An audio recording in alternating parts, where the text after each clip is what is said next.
Hey everyone, welcome back to another episode of Staying Forever Strong. Today I'm with a good friend of mine, Jacob Lopez, aka Lopez, and and he's gonna talk to us about how he's staying strong. Hey Lopez, how are you? I'm good. How are you? Good. How have you been? All right. This quarantine's kind of meh. Yeah. Have you been doing anything fun at least at home? No, just a lot of games. That's it. Well, that's fun. I mean, that's the usual though. True. Yeah. Um, so what are some of the games you've been playing? A lot of Persona, I Resident never. Evil. Yeah, So the big ones. yeah. Have you played with Max at all? No, because we're playing the same thing. So Oh, got story, it. a lot of story. So Got it. Yeah, that makes sense. So how are you been handling everything, how are you staying strong and positive during this crazy time? family, family definitely helps. Just remembering that not, I guess, the end of the world. Oh God.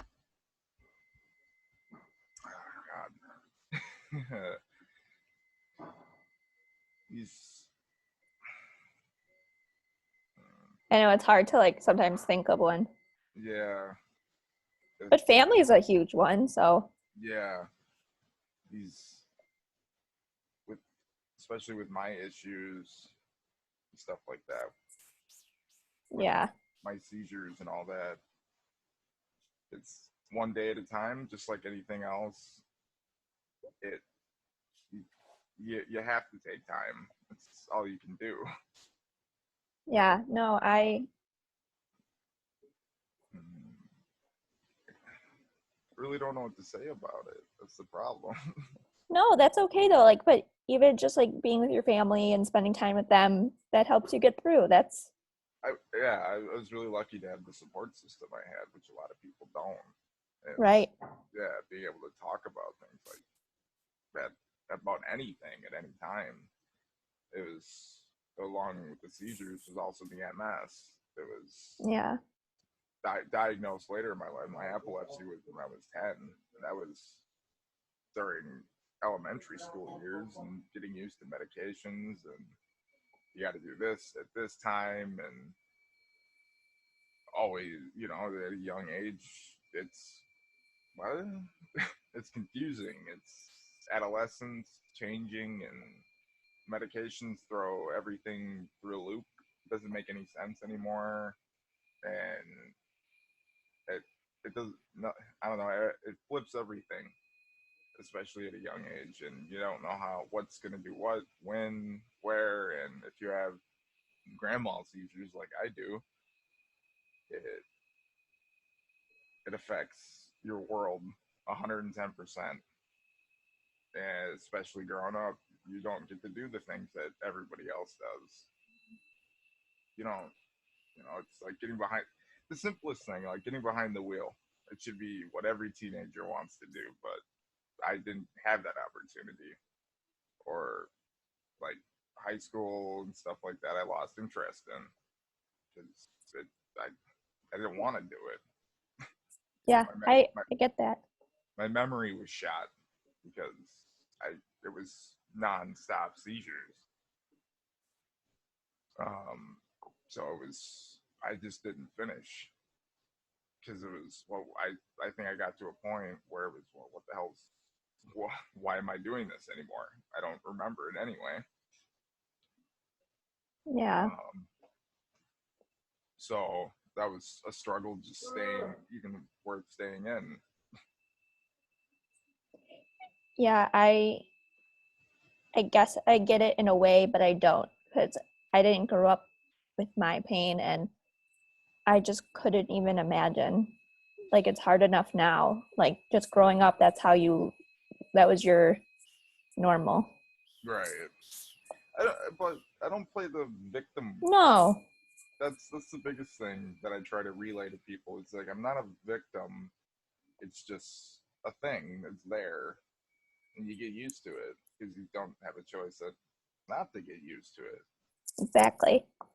So And when I that's talk, when I talk to people, I relay information, and I was lucky enough a couple years ago to have a nerve stimulator that's helped control so many things, which a lot of people aren't candidates for. I'm at that year mark now, and Well, that's that's something to be positive about. yeah. That was in the start of April, so that's one small thing to this whole mess that we're in. It's almost like the situations like we're in, like with your seizures and your MS and all that, and some of the pain I'm in, and we kind of had to have new normals as it was. And there's a lot we couldn't do sometimes. So it kind of almost prepared us for something like this. Like, I don't think I have as much anxiety about just staying home because Yeah, that's me for sure. It's like whatever. I don't care about leaving. It's like shut the hell up. Just go. Just go. Enjoy your life. But at the same, exactly. yeah, in this circumstance, it's a little different. But I, at the same time, I'm like, whatever, whatever. Yeah, It's I I don't know. It's so weird, especially when I should be staying home with an autoimmune deficiency, technically. no, yeah, that's true. Yeah. Yeah. But I was just gonna say something. And two, one thing that's so important that like one of the biggest reasons is like I talk about when I go through, and it's because it's invisible. Like Yeah. your seizures you can see when they happen, but Right. other than that you look healthy, like what people would call you, but I you're not. I think the biggest one was the petty malls that and that with petty malls it just looks like you're kind of staring off.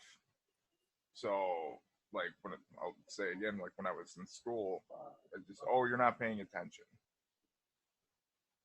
What?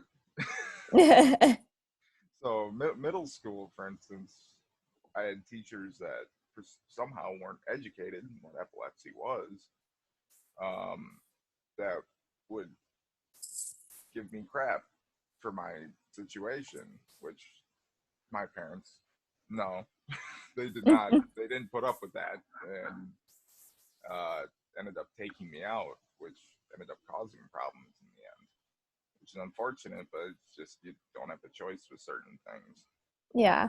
because of crappy people. Yep.